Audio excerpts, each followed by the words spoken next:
May I come in? Correct. Good afternoon, sir. Very good. So, may I sit? हाँ, code देखिए। This is your code, okay? Remember, बैठिए। Your medium of interview will be Hindi. तो आप अपना नाम, cast, क्षेत्र नहीं बताएंगी और इस कोड के साथ अपना ऐसा परिचय बोर्ड को दें जिसपे हम आपका साक्षात्कार ले सकें। Yes, sir. सर मैंने अपना 10th और 12th standard Carmel public school से कंप्लीट किया है और इसके बाद सर मैंने अपना ग्रेजुएशन में BSc honours computer science course किया है। यह मैंने तीर्थंकर महावीर यूनिवर्सिटी मुरादाबाद से कंप्लीट किया है।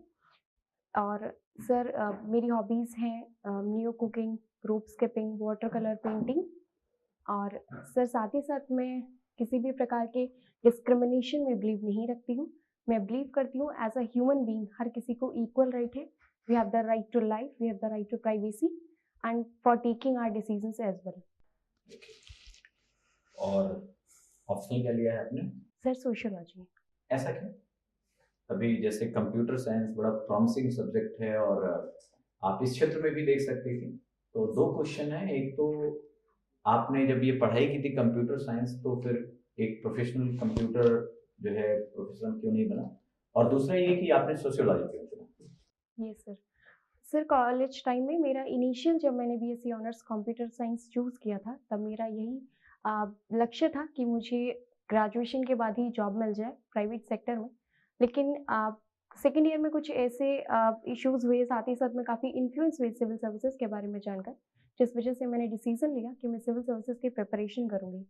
फिर उसके बाद मैंने प्राइवेट जॉब का अपना सपना भी छोड़ा क्योंकि मुझे सिविल सर्विसेज की तरफ मूव करना था। और सर सेकंड ऑप्शन के मैंने सोशियोलॉजी इसलिए चूज़ किया क्योंकि मैं कंप्यूटर साइंस ही रिलेटेड लेना चाहती थी सब्जेक्ट, लेकिन वो अवेलेबल नहीं था सर ऑप्शनल्स में। फिर मैंने साथ ही साथ यह भी था कि मैं जो सब्जेक्ट्स पहले पढ़ चुकी थी, वो भी नहीं लेना था और साथ ही साथ एक ऐसा सब्जेक्ट हो जो जिससे मेरी नॉलेज बढ़े और टाइमली कंप्लीट भी हो जाए। तो उसमें सर मुझे सोशियोलॉजी सबसे ज़्यादा प्रॉमिसिंग लगा और इसीलिए मैंने सोशियोलॉजी को चूज़ किया। कंप्यूटर को हिंदी में क्या कहते हैं? सर कंप्यूटर को कंप्यूटर ही लिखा जाता है। I think so sir. संगणक। अच्छा, कंप्यूटर में हम आजकल बहुत सारी चीज़ें देख रहे हैं और क्लाउड कंप्यूटिंग सामान्यतः काफ़ी दिन हो गए, लेकिन 5-6 सालों में ये शब्द बड़ा चर्चित हुआ है। ये क्लाउड कंप्यूटिंग क्या है? सर क्लाउड कंप्यूटिंग बेसिकली एक टेक्नोलॉजी है जिसमें हम वर्चुअल स्पेस में हमारे डेटा को स्टोर करके रख सकते हैं, जिसमें इसने हमारी बहुत सारी प्रॉब्लम्स को सॉल्व किया है। बेसिकली पहले हमें मेमोरी प्रॉब्लम होती थी जब हम अपने डिवाइसेस में डेटा को स्टोर करते थे, लेकिन क्लाउड कंप्यूटिंग ने हमें बहुत सारे एवेन्यूज प्रोवाइड किए हैं कि हम अपने डेटा को क्लाउड पे स्टोर कर सकते हैं और किसी भी एरिया से उसे एक्सेस कर सकते हैं। तो डेटा एनालिटिक्स में इसकी इम्पोर्टेंस है? सर डेटा एनालिटिक्स में yes sir. Sir I think as far as मुझे सर बहुत ज़्यादा नॉलेज इस बारे में नहीं है, बस मुझे थोड़ा-सा बेसिक से अभी पता है। डेटा एनालिटिक्स में आई थिंक सर ये डेटा माइनिंग से आई थिंक रिलेटेड। अच्छा, एक और शब्द जो चर्चा में ईआरपी सुना है आपने? ईआरपी यस सर, बट इस टाइम में कोई बात नहीं। दुनिया आगे बढ़ रही है और भारत में आईआर 4.0 की बात हो रही है, इंडस्ट्रियल रिवॉल्यूशन 4.0। यस और खासकर एआई के संदर्भ में अगर हम देखें तो पहले तो आप ये बताइए एआई क्या है, सिंपल लैंग्वेज में, we are not technocrat. Yes AI क्या है और क्या भारत के लिए, जब ये ह्यूमन जो जो देश संबंधों पे रहा है, संवेदनाओं पे रहा है, मानवीय संबंधों की बात करता है, आपने सोशियोलॉजी इस तरह समझा होगा, तो एआई आने से क्या हमारी फैब्रिक जो है भारत की वो प्रभावित होगी? पहला क्वेश्चन एआई क्या है, और दूसरे एआई आने से क्या हमारे सामाजिक संरचनाओं पर जो हमारी भारतीयता रही है वो प्रभावित होगी? Yes sir. Sir sorry sir artificial intelligence को हम सर सिंपली डिफाइन कर सकते हैं जहाँ पे हम रोबोटिक्स की बात करते हैं, जहाँ पे हम एक ऐसी प्रोग्रामिंग की बात करते हैं, कुछ ऐसा हम पहले प्रोग्राम प्रिपेयर कर लेते हैं कि वो आगे चल के उसी प्रोग्रामिंग के थ्रू वो ऑटोमेटिकली प्रोसेस करके उस प्रोसेस को अगेन एंड अगेन कर सकता है। ये सर मैं सिंपल लैंग्वेज में आर्टिफिशियल इंटेलिजेंस को डिफाइन करना चाहूँगी। सेकंड सर आर्टिफिशियल इंटेलिजेंस की जिस प्रकार से हम देख रहे हैं एप्लीकेशंस इंक्रीज हो रही हैं। हमने यदि हम मानवीय संबंधों की बात करें, कुछ लेवल पे फ़र्क सर होगा, लेकिन हम देखते हैं कि एक तरफ पॉज़िटिव पॉज़िटिव पॉइंट्स हैं तो दूसरी तरफ नेगेटिव पॉइंट्स हैं, दोनों ही बातें हैं। आर्टिफिशियल इंटेलिजेंस से हमारी लाइफ, हमारे जो रिसोर्सेज हैं वो इंक्रीज हो रही हैं, यूटिलाइजेशन उनका। साथ ही साथ दूसरी तरफ हम देखेंगे इसकी वजह से जो जॉब एवेन्यूज जनरेट हो रहे हैं उसकी वजह से लिवलीहुड इंक्रीज होगा। तो उस वजह से जब लिवलीहुड लोगों का बेटर होगा, लाइफ स्टैंडर्ड्स अच्छे होंगे, तो उनके रिलेशंस भी ऑब्वियसली इंप्रूव ही होंगे। अच्छा, एज क्या है आपकी? सर 23। 23। अभी सर 4 मार्च को हो जाएंगे 23 के, अभी सर 22 एंड 11 और मंथ्स। जब ये आपने फॉर्म भरा था, जब ये तो 19 का ये सर 21 ईयर्स ओल्ड। 21। ये सर 4 मार्च 2019 को सर कंप्लीट हो चुके थे 21 ईयर्स। ऐसा नहीं लगता आपको कुछ और पढ़ना चाहिए, थोड़ा और पढ़ना चाहिए, कोई और एक पीजी या कोई और एजुकेशन अगर हो और साथ में थोड़ी और मैच्योरिटी आए फिर उसके बाद आए? क्योंकि जस्ट आपसे पहले एक जेएनयू की पीएचडी की एक लड़की आई थी और उन्होंने अपनी बात में कहा कि सर जैसे जैसे मैं पढ़ाई करती गई वैसे वैसे मैच्योर और मेरी क्षमता बढ़ती चली गई। और आपको देख के भी लग रहा है कि आप अभी 21, हम 19 की बात करें, 21 ईयर हैं। थोड़ी अभी अप्रोच और थोड़ी वयस्कता, थोड़ी समझ इसमें हो सकता है कमी हो प्रशासनिक उसके लिए। सर जैसा कि अभी मेरा जो माइंडसेट है वो as a student he develop हुआ है, क्योंकि मैं अभी तक एग्ज़ाम्स मोड में ही हैं हम लोग। लेकिन जिस प्रकार से हम जब as a administrator sir choose हो जाएँगे, रिक्रूट हो जाएँगे, उसके बाद सर हमें ट्रेनिंग प्रोसेस में वो समझ, वो एक्सपीरियंस हमें सर एक्सपीरियंस कराया जाएगा, चैलेंजेस किस प्रकार से हमें फेस करने हैं वो हमें सिखाया जाएगा। तो सर मुझे नहीं लगता कि हम में या फिर जो ऐसे लोग हैं जो अब ज़्यादा पीजी कोर्सेज़ या पीएचडी कर रहे हैं, उनमें कुछ डिफरेंस रह जाएगा, क्योंकि सर मेन है यहाँ पे ट्रेनिंग, हमें उस प्रकार की ट्रेनिंग प्रोवाइड की जाएगी। अच्छा, कई लोग शब्द कहते हैं, मैं कल टीवी देख रहा था कि उम्र महज आंकड़ा होती है। Comment on it in both way. कोई बहुत बूढ़ा है, बड़ा है उम्र से, और कोई बहुत छोटा है। इन दोनों संदर्भों को देखते हुए अगर मैं कहूँ कि उम्र केवल आंकड़ा है। सर इसे सपोर्ट मैं सर इस चीज़ को सपोर्ट ही करूँगी, क्योंकि सर जिस प्रकार से हम देख रहे हैं कि आज के समय में टेलीकम्युनिकेशन, मीडिया, डिजिटलाइज़ेशन बहुत ज़्यादा इम्प्रूव हो गया है। आज के समय में ज़्यादातर लोग बहुत ही इन्फॉर्म्ड हैं, जो भी आस-पास हमारे हो रहा है। छोटे बच्चे भी टीवी देख रहे हैं, बड़े भी, और आज के समय में तो sir I think second, third standard में ही उनको अपना पर्सनल सेल फ़ोन मिल जाता है। उस वजह से काफ़ी हम देख रहे हैं कि इन्फॉर्मेशन और उनकी जो एक समझ है, वो एक बराबर लेवल की तरफ बढ़ रही है। पूरी तरीके से भी नहीं कह सकते हैं कि सिमिलर हो चुकी है, पर उनकी समझ काफ़ी हद तक अभी मैनेज, मतलब उस लेवल पे सर आ रही है। अच्छा, आज का पेपर पढ़ा आपने, न्यूज़पेपर? No sir. अभी जो राष्ट्रीय पुरस्कारों की घोषणा हुई जिसमें पद्मश्री, पद्म भूषण और पद्म भूषण की बात की गई, उसमें कुछ प्रोमिनेंट महिलाओं का, 3 ऐसी महिलाओं का नाम बताइए जिनको सम्मान मिला हो। सर क्योंकि मैंने न्यूज़पेपर नहीं पढ़ा है, अभी तक मैं sir Mrs Sumitra Mahajan ma'am के बारे में ही जानती हूँ। उनको सर पद्म भूषण अवार्ड दिया गया है। और अभी ध्यान नहीं दिया आपने। यूपी से कोई, उत्तर प्रदेश से जिसको अवार्ड मिला हो, चर्चित व्यक्तित्व? सॉरी सर, मैंने सर अच्छा, एक बड़ी अजीब सी चीज देखी गई, जापान के पूर्व प्रधानमंत्री को भी पद्म विभूषण दिया गया। जब ये राष्ट्रीय पुरस्कार है, जब ये भारतीय पहचान है और हमारे यहाँ किया गया, तो सीजू अबे साहब को देकर ये ठीक लगता है आपको? किसी दूसरे देश के प्रधानमंत्री को भी एक्स, उनको आपने पद्म विभूषण दिया? सर इससे हमारे भारत की पॉजिटिव सोच, अप्रोच यहाँ पे नज़र आती है कि हम किसी प्रकार का डिफरेंस नहीं करते हैं कि हम सिर्फ अपने ही देश के लोगों को सम्मानित करें। हम यहाँ पे जिन भी लोगों का अपनी लाइफ में एक कंट्रीब्यूशन, बहुत ही एक्सीलेंट कंट्रीब्यूशन रहा है, हम उनको यहाँ पे अवार्ड देके उनको सम्मानित करते हैं। आप सर्वोच्च भारत का नागरिक सम्मान कौन सा है? सर भारत रत्न। भारत रत्न कितने विदेशियों को दिया गया? किसी का नाम बता सकती हैं, 2 विदेशी जिन्हें दिया गया हो? Sir Bharat Ratna I think Indians को ही दिया जाता है। तो अभी तो आपने सर आई पद्म एम विभूषण। Not sure. और पद्म विभूषण क्या है? ये सेकंड सिटीजन हाईएस्ट अवार्ड है। Yes sir, second, yes sir, second civilian award है। अगर भारत रत्न भी, चलिए मान लेते हैं, अगर भारत रत्न भी हम किसी विदेशी नागरिक को दें, तो जैसा आपने इतना अच्छा जस्टिफाई किया विभूषण को, तो कोई दिक्कत है वहाँ? भारत रत्न भी दें कि नहीं देना चाहिए? सर आई थिंक हम इस बारे में सोच सकते हैं कि यदि कोई ऐसा पर्सन है और जिसका बहुत ही एक्सीलेंट कंट्रीब्यूशन है पीपल के लिए, और उन्होंने साथ ही साथ इंडिया में भी कुछ ऐसा अपना कंट्रीब्यूशन दिया हो, तो सर हम विदेशी नागरिकों को भी दे सकते हैं। अच्छा, उत्तर प्रदेश में कितने गाँव हैं, पता है आपको? सर गाँव I think sir 10 lakh. India में पूछा ना? उत्तर प्रदेश में बताया था ना आपने? Sir I think it is 10,000 और 10 लाख आई एम गेटिंग। कोई बात नहीं। आपने कहा कि हम डिस्क्रिमिनेशन बर्दाश्त नहीं करेंगे। Yes sir. सोशियोलॉजी की आप स्टूडेंट हैं, बात वहीं से शुरू करता हूँ। डिस्क्रिमिनेशन, इनइक्वालिटी और स्ट्रेटिफिकेशन में क्या डिफरेंस है? Sir discrimination, inequality and inequality and stratification. Yes sir.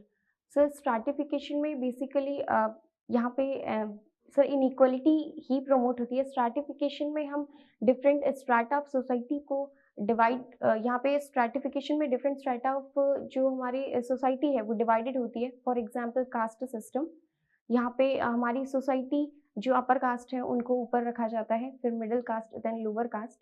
Sir inequality stratification से ही प्रमोट होती है और जैसे कि कास्ट सिस्टम इनइक्वालिटी को ही प्रमोट करता है। पहले इनइक्वालिटी है कि पहले स्ट्रेटिफिकेशन आएगा? सो स्ट्रैटिफिकेशन की वजह से ही इनइक्वालिटी एग्जिस्ट करती है। हम ये कहें कि इनइक्वालिटी में हायरार्की आती है तो स्ट्रेटिफिकेशन आता है। हमारे आप में भी इनइक्वालिटी है? सर सॉरी सर, मैं क्वेश्चन को थोड़ा समझ नहीं पा रही हूँ। मैं ये कह रहा हूँ कि इनइक्वालिटी में अगर हम हायरार्की को इंक्लूड कर दें, इनइक्वल तो हम आदमी, हम भी हम आपसे अनइक्वल हैं, ठीक है ना? तो अनइक्वल होना कोई बुरी बात तो है नहीं। सर हायरार्की में सोशल इनइक्वालिटी एग्जिस्ट नहीं करती है। हायरार्की में सिर्फ टॉप टू बॉटम एक हायरार्की होती है। फॉर एग्जांपल किसी कॉर्पोरेट ऑर्गेनाइजेशन में वहाँ पे सोशल लेवल पे डिस्क्रिमिनेशन नहीं होता है। वहाँ पे सिर्फ जो कम्युनिकेशन टॉप टू बॉटम होता है वो कुछ फॉर्मल लाइंस पे लिमिटेड होता है। आप इंजीनियर हैं या टेक्नोलॉजिस्ट हैं? Sir engineer. टेक्नोलॉजिस्ट क्यों नहीं? सर इंजीनियरिंग में ही टेक्नोलॉजी समाहित है, क्योंकि बीएससी ऑनर्स कंप्यूटर साइंस में किया है, तो सर टेक्नोलॉजी उसी में ही समाहित है। तो अच्छा, टेक्नोलॉजी कहते हैं किसको? सर टेक्नोलॉजी कोई भी ऐसी हम इनोवेशन को बोल सकते हैं जो हमारी लाइफ में कुछ चेंजेस लेके आए और उससे हम अपनी लाइफ स्टैंडर्ड्स को इम्प्रूव कर सकें और ईज ऑफ लिविंग को इंक्रीज कर सकें। ओके, ग्रेजुएशन आपने किया हुआ है, उसमें आपने आईटी लिखा है, इंफॉर्मेशन टेक्नोलॉजी। पहली चीज तो इंफॉर्मेशन क्या है ये बताइए। What is information under RTI act? Under ITI act, ये सर। सर आईटीआई एक्ट 2005 के अंतर्गत किसी भी इंडिविजुअल को पूरा राइट है कि गवर्नमेंट किस प्रकार से कार्य कर रही है उसके बारे में वो इंफॉर्मेशन अवेल कर सकते हैं। उसमें इंफॉर्मेशन क्या? What is information?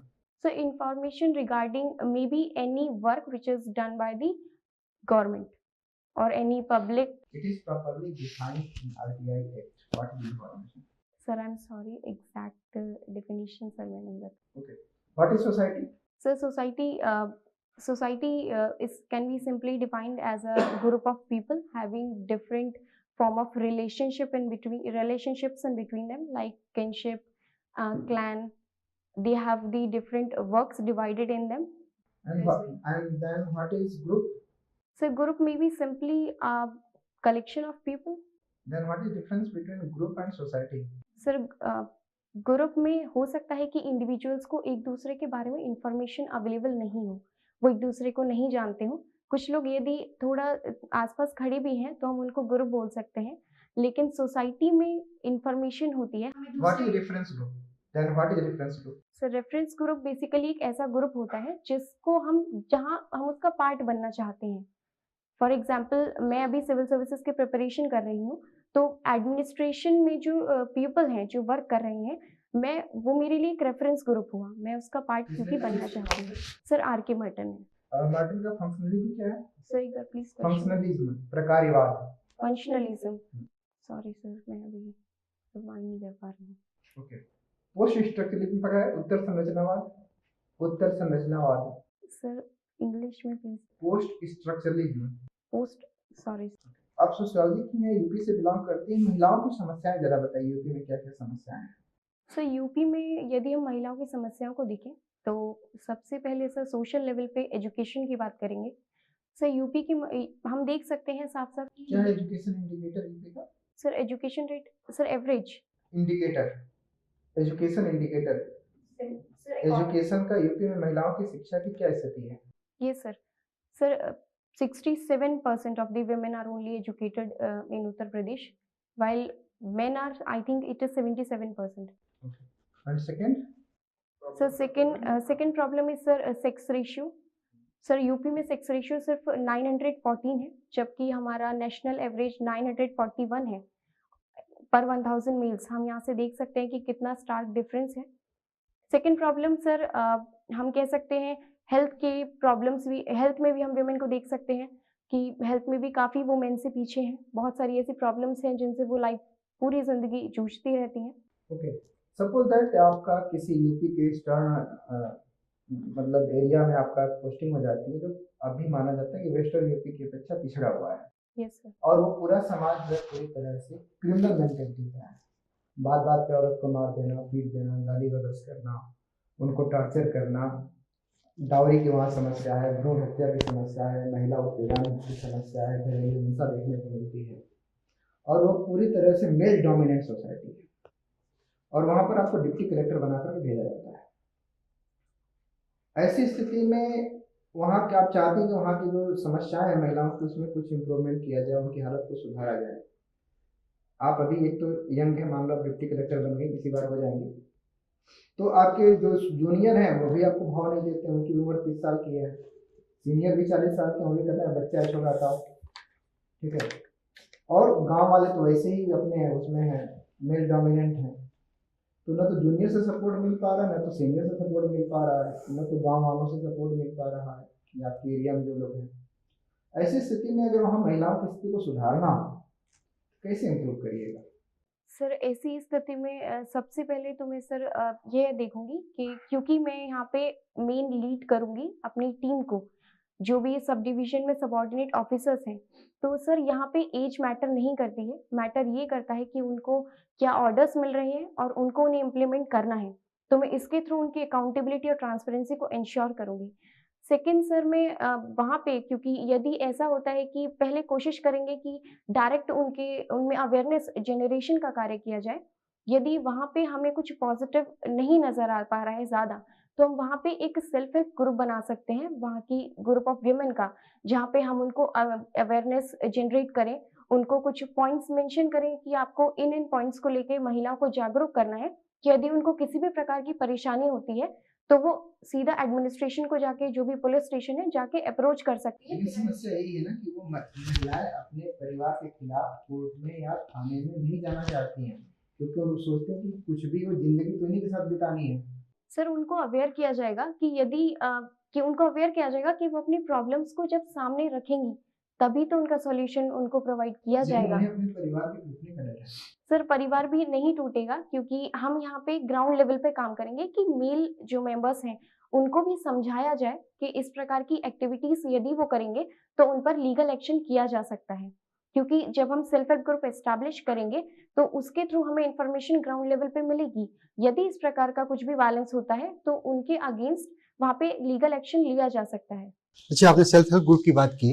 Self help group ने कैसे महिलाओं को एम्पावर किया है कुछ हद तक? सर सेल्फ हेल्प ग्रुप के थ्रू आज के समय में बहुत सारी ऐसे वुमेन्स हैं जो अपने घर को संभालने के साथ साथ अपने सेल्फ बिजनेस भी चला रही हैं। इसने उनको एम्पावर किया है और इसी एम्पावरमेंट की वजह से वो अपने चिल्ड्रन के एजुकेशन को प्रमोट कर पा रही हैं और अपनी फैमिली में उनको डिसीजन मेकिंग पावर्स भी अब मिलने लगी हैं, क्योंकि वो इकोनॉमिकली अब एम्पावर्ड हो गई हैं। अच्छा, और भी कोई समस्या का समाधान करती है यहाँ सेल्फ हेल्प ग्रुप में? ये sir self help group sir किसी भी प्रकार के हो सकते हैं, लाइक वुमेन की प्रॉब्लम्स को रेज करने के लिए और उनकी अपनी जो इकोनॉमिक प्रॉब्लम्स हैं उसके लिए वो आपस में कई बार लोन्स भी एक दूसरे को लोन भी प्रोवाइड कर देते हैं जिस भी पर्सन को रिक्वायरमेंट होती है। तो इस तरीके से हम देख सकते हैं कि वो मल्टीपल तरीके से कार्य करते हैं। अच्छा, आपका जो सब्जेक्ट है सोशियोलॉजी है, अल्ट्रा न्यूक्लियर फैमिली क्या होती है? Ultra nuclear family sir, sorry sir, मैं सिर्फ गेस करना चाहूँगी, एक्चुअल में मेरे को नहीं इन्फॉर्मेशन है sir. Ultra nuclear family I think ये वेस्टर्न कॉन्सेप्ट ही है, जहाँ पे एक पर्टिकुलर एज के बाद चिल्ड्रन पेरेंट्स से अलग होके सेल्फ एम्प्लॉयड हो जाते हैं। Single parent family is known as. Yes. Okay, tell me one thing. Thank you sir. How globalization, especially in context of India, is affecting the life of women of India? Tell me. Yes sir. Sir globalization की वजह से हमारे जो trade avenues हैं वो काफ़ी increase हुए हैं और हम देख पा रहे हैं कि विमेन बहुत सारी ऐसी इंडस्ट्रीज़ हैं जहाँ पे जो लेबर ओरिएंटेड होती हैं, लाइक बीड़ी मेकिंग और जहाँ पे थ्रेड बनता है, इस प्रकार की इंडस्ट्रीज़ ज़्यादातर विमेन को ही एम्प्लॉय करती हैं। तो इसके थ्रू हम देखेंगे कि विमेन को ग्लोबलाइजेशन की वजह से एम्प्लॉयमेंट प्रोवाइड हो रहा है और इस एम्प्लॉयमेंट की वजह से उनकी लाइफ में भी चेंजेस आ रहे हैं, उनकी फैमिली का स्टैंडर्ड ऑफ लिविंग इम्प्रूव हो रहा है, वो और भी सशक्त हो रही हैं। यदि जब वो बाहर जॉब के लिए जाती हैं, तो उनका इंटरेक्शन भी इंक्रीज़ होता है, जिसकी वजह से वो अपने राइट्स को लेके और भी ज़्यादा जागरूक होती हैं। अच्छा, क्या उनका एक्सप्लॉयटेशन भी बढ़ा है क्या इस ग्लोबलाइजेशन के पीरियड में? सर एक्सप्लॉयटेशन तो मैं नहीं कहूँगी, परंतु इसे ज़िम्मेदारी के रूप में हम सर देख सकते हैं, क्योंकि हमारी सोसाइटी का एक कल्चर ऐसा है, जहाँ पे सिर्फ़ विमेन को ही किचन से रिलेटेड कार्य करने होते हैं। जस्ट अभी जो भी हम न्यूज़ पढ़ते हैं उसमें the number of rape cases जो है वो हमेशा बढ़ रहा है, फिर उनको मोलेस्टेशन भी होता है, जगह जगह होता है। वर्क प्लेस पे जाती हैं काम करने के लिए, वहाँ उनके साथ अच्छा व्यवहार नहीं किया जाता। तो क्या ये सब कुछ उसके दुष्परिणाम भी तो हो सकते हैं ये? सर हर चीज़ के कुछ पॉजिटिव्स और कुछ नेगेटिव होते हैं, लेकिन सर गवर्नमेंट ने लीगल प्रोविजंस प्रोवाइड किए हैं, जैसे सेक्सुअल हरासमेंट एक्ट 2013, उसके अंदर काफ़ी स्ट्रिक्ट प्रोविजंस हैं, जहाँ पे इंटरनल कंप्लेंट कमेटी एस्टैब्लिश की जाती है। हमें सर ज़रूरत है कि हम विमेन को अवेयरनेस जनरेट करें कि उनको यदि किसी भी प्रकार की छोटी भी प्रॉब्लम होती है, तो वो सीधा उस इंटरनल कंप्लेंट कमेटी को जाके कंसल्ट करें, ताकि इनिशियल लेवल पे कॉन्सिलिएशन के थ्रू यदि प्रॉब्लम सॉल्व हो सकती है, तो वहाँ पे उसे सॉल्व किया जा सके और नहीं होती है, तो फिर लीगल एक्शन सर लिया जा सके। सर को ये भी बताइए किस केस पे सुप्रीम कोर्ट में केस था, उसके तहत गाइडलाइन दी गई और उसके बाद ये एक्ट आया? सर विशाखा गाइडलाइंस 1997 में सुप्रीम कोर्ट ने रिलीज़ की थी। ओके, अभी आज हम लोग क्या सेलिब्रेट कर रहे हैं? Sir Republic. क्या होता है इसका meaning? Republic, India is a republic country, what is the meaning of this? Yes sir. Sir Republic का मतलब सिंपल ये है कि जो हमारे स्टेट के या कंट्री के लीडर हैं, वो कोई मोनार्की या राजा नहीं है, वो एक प्रेसिडेंट है, जो लायबल है अपनी वेरियस ड्यूटीज़ के अंदर कि वो कॉन्स्टिट्यूशन में रहकर ही कार्य करें। और हमारे यहाँ पे इस प्रकार का नहीं है कि जैसे मोनार्की में लीनिएज टू लीनिएज ट्रांसफ़र होती हैं पावर्स, इस प्रकार का प्रोविज़न प्रेसिडेंसी में नहीं होता है, हमारे रिपब्लिक में नहीं है। साथ ही साथ प्रेसिडेंट भी लायबल है और अकाउंटेबल है अपनी वर्किंग को लेके। सर उनको भी रिमूव किया जा सकता है यदि वो कॉन्स्टिट्यूशन का वायलेशन करते हैं। अच्छा, किस आर्टिकल के इम्पीचमेंट के थ्रू। इम्पीचमेंट की? अच्छा, ठीक है। अच्छा, ये बताइए 26 जनवरी, यस सर। ओके, 26 जनवरी को 1950 में क्या हुआ था? Constitution was in force, yes. क्यों 26 जनवरी को ही क्यों चूज किया गया? सर क्योंकि 26 जनवरी को 1930 में कांग्रेस ने इंडिपेंडेंस डे डिक्लेयर कर दिया था। पूर्ण स्वराज। Yes sir. ये पूर्ण स्वराज वर्ड किसने कॉइन किया? Who was the first to use this word, पूर्ण स्वराज? सॉरी सर, मैं रिमाइंड नहीं कर पा रही हूँ, मैंने एक्चुअल में भी पढ़ा था कुछ। Yes, you said your hobby is new cooking. Yes What is new cooking? Sir, new cooking basically मैंने ही ये कॉन्सेप्ट लिखा है, क्योंकि मुझे जो डिशेस बनानी नहीं आती हैं, उनको सीखना मुझे काफ़ी पसंद है। साथ ही साथ कुछ आइडियाज़ जो मेरे माइंड में आते हैं, मैं उनसे कुछ नई डिशेस बनाना काफ़ी पसंद करती हूँ। Again, फिर से मेरा क्वेश्चन होता है, आपने जैसे बताया, how will you apply science in kitchen? Sir my science during in the preparation of any dish. I said in the kitchen, you have to apply science. How will you apply? Sir science आज के समय में हमारे kitchen में I think बहुत ज़्यादा prominently use की जाती है। हम वेरियस इलेक्ट्रॉनिक एप्लायंसेस यूज़ कर रहे हैं और मैं डिशेस भी जो मैं सीखती हूँ वो सर यूट्यूब के थ्रू सीखती हूँ। वहाँ पे भी हम टेक्नोलॉजी का यूज़ कर रहे हैं। डिफरेंट एप्लायंसेस हैं लाइक इंडक्शन कुकर्स आ चुके हैं और मिक्सर ग्राइंडर्स, ये सब हमारे सर टेक्नोलॉजी के थ्रू ही डेवलप हुए हैं। और कुकिंग में? सर कुकिंग में भी जिस प्रकार से हम कुछ साइंस में इनोवेशन करते हैं, नई-नई चीज़ों के बारे में सोच के, कुकिंग भी सर एक इनोवेशन है, एक साइंस है, जहाँ पे हम अपने आइडियाज़ को इम्प्लीमेंट करते हैं। What was your code? What was it? Your code number? Sir 377 IPC section. Tell me something about that. Sir IPC section 377 basically LGBTQ community से रिलेटेड है। ये यहाँ पे अभी सर रिसेंटली सुप्रीम कोर्ट ने उनको भी इक्वल राइट्स प्रोवाइड किए हैं कि उनको भी सर होमोसेक्सुअलिटी को अब सुप्रीम कोर्ट ने अलाउ कर दिया है और सर इसको स्ट्रक डाउन कर दिया गया है आईपीसी सेक्शन 377। अलाउ कर दिया, डिक्रिमिनलाइज कर दिया, दोनों सच हैं। सर डीक्रिमिनलाइज किया है। आपको नहीं लगता कि भारत जैसे एक सांस्कृतिक देश में जब से इसको डिक्रिमिनलाइज किया गया है, ये भारत की छवि पे एक धब्बा है? नो सर, सर ये भारत की छवि पे ऐसा इस प्रकार का सर कुछ धब्बा नहीं है। हम इसे एक पॉजिटिव अप्रोच कहेंगे कि हम आगे की तरफ मूव कर रहे हैं, इक्वलिटी की तरफ मूव कर रहे हैं, जो हमारे कॉन्स्टिट्यूशन का एम है, उसे हम अप्लाई करने की तरफ मूव कर रहे हैं sir. What is the very basic difference between equality and equity? Because several times you have pointed out equality. Which is most important, equality or equity from India's perspective? Sir, equality. You know about equity? Sir, equity, as far as I know about the equity ownership in economics. No, it's equality among equals. Anyway, how many wildlife sanctuaries or national parks or botanical garden or sanctuaries there in UP? Sir, UP has only one national park, Sir Dudhwa National Park, 24 wildlife sanctuaries and 2 botanical gardens. What is the difference between national park and botanical garden and wildlife sanctuaries? Yes sir. Sir national park को कुछ special protection provided होती है जिसके अंतर्गत यहाँ पे greasing allowed नहीं होती है और वहाँ पे जो लोकल कम्युनिटीज हैं उनको रहना तो अलाउ किया जाता है। नो सर, सॉरी सर, यहाँ पे रहना भी अलाउ नहीं किया जाता है, जबकि वाइल्ड लाइफ सेंचुरीज में वहाँ पे लोकल कम्युनिटीज रह सकती हैं, माइनर फूड प्रोड्यूस कलेक्ट कर सकती हैं और वहाँ पे लिमिटेड ग्रीजिंग भी अलाउड होती है। और सर बोटानिकल गार्डन में हम कुछ हमारी जो प्लांट स्पीशीज हैं उनको सर प्रोटेक्ट करते हैं, उनकी स्पीशीज को सेव करके वहाँ पे रखते हैं। अच्छा, देखा जाए तो साउथ ईस्ट एशिया में फॉरेन पॉलिसी के तहत कौन सी ऐसी पॉलिसी जो है वो इंडिया अप्लाई करता है जिससे जो चाइना के सुपर पावर को बैलेंस किया जा सकता है? सर इंडिया अप्लाई करता है। Sir we have free trade agreement with ASEAN, जिसके तहत हमारा और आसियान का ट्रेड काफ़ी अच्छा है, जिसके थ्रू हम चाइना का इन्फ्लुएंस आसियान पे कम कर पाते हैं।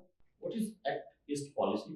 Sir act east policy basically India के जो ईस्ट में सारी कंट्रीज़ हैं उनसे रिलेटेड है कि हम उनसे हमारे रिलेशंस को इम्प्रूव करें, न्यू एग्रीमेंट्स उनके साथ साइन करें, न्यू इंफ्रास्ट्रक्चर प्रोजेक्ट्स उनके साथ एस्टैब्लिश करें ताकि हमारे रिलेशंस इम्प्रूव हो और हम चाइना का जो इन्फ्लुएंस ईस्ट में इंक्रीज हो रहा है, स्पेशली साउथ चाइना सी में चाइना की एग्रेशन बहुत बढ़ रही है, उस चीज़ को हमने बैलेंस करने की तरफ हमारा एक बहुत अच्छा पॉजिटिव स्टेप है। Last question.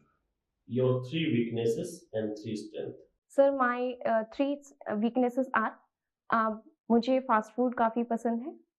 सेकंड, मुझे outdoor activities means outdoor sports specially पसंद नहीं है।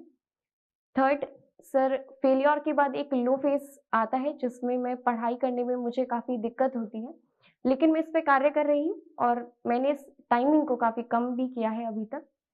सर मैं अपनी 3 स्ट्रेंथ्स के बारे में बताऊंगी कि मैं अपने गोल की तरफ सर परसिवरेंट होकर कार्य करने में सक्षम हूँ, अपने डिसीजंस को ऑब्जेक्टिवली या इम्पार्शियली लेने में भी सक्षम हूँ।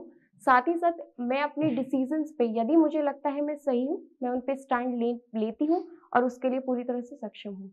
ये जानते हुए कि कुछ चीज़ें गलत होती हैं, पता है कि हमें गलत है और फिर भी हम वो करते हैं, तो ये सही है?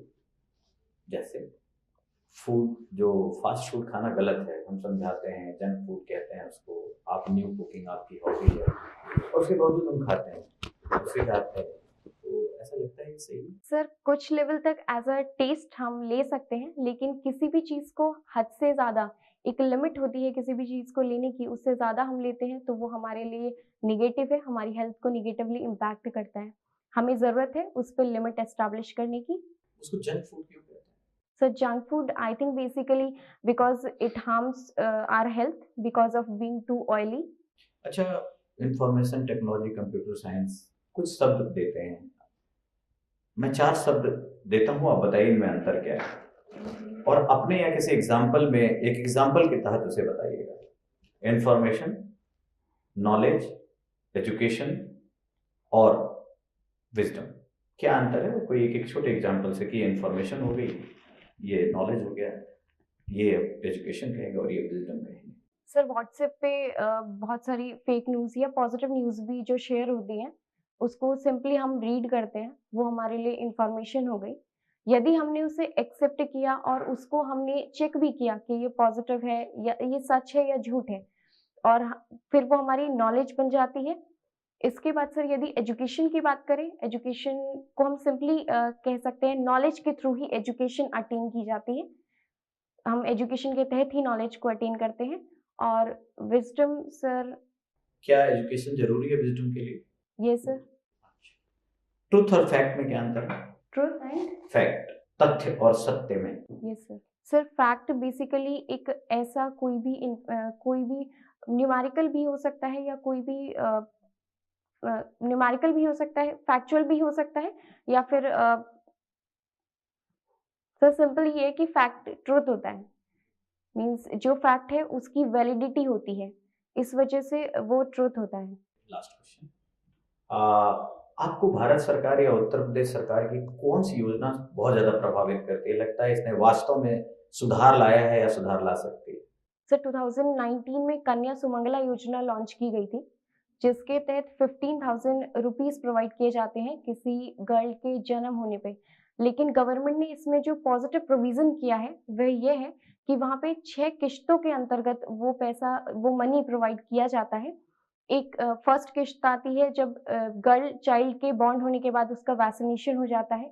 मान लो आप इस चीज को देखती हैं अपने सब डिवीजन में, तो देखती हैं कि बहुत सारे कंफ्यूजन है और करप्शन है। As a student of computer science, इसी स्कीम को आपको और ट्रांसपेरेंट और बेहतर बनाना है, तो कंप्यूटर नॉलेज का इस्तेमाल करके इसे और कैसे बेहतर बनाया जा सकता है? ये सर। सर जिस प्रकार से इस स्कीम को बैंक्स के थ्रू इम्प्लीमेंट किया जाता है, बैंक्स में सर ऑफ कोर्स सारा हमारा आईटी इंफ्रास्ट्रक्चर के थ्रू ही ये सब इम्प्लीमेंट किया जाता है, तो यहाँ पे ट्रांसपेरेंसी सर इंश्योर हो जाती है। सेकंड लेवल पे हम सर ट्रांसपेरेंसी के लिए यह कर सकते हैं कि हम एक एप्लीकेशन या एक पोर्टल डेवलप करा सकते हैं, जिस पे हम वहाँ पे पेरेंट्स का फीडबैक लें कि उनको टाइमली पेमेंट मिल रहा है या नहीं मिल रहा है, और साथ ही साथ उनकी इतना ही सर मैं कहना चाहूँगी। Thank you, thank you.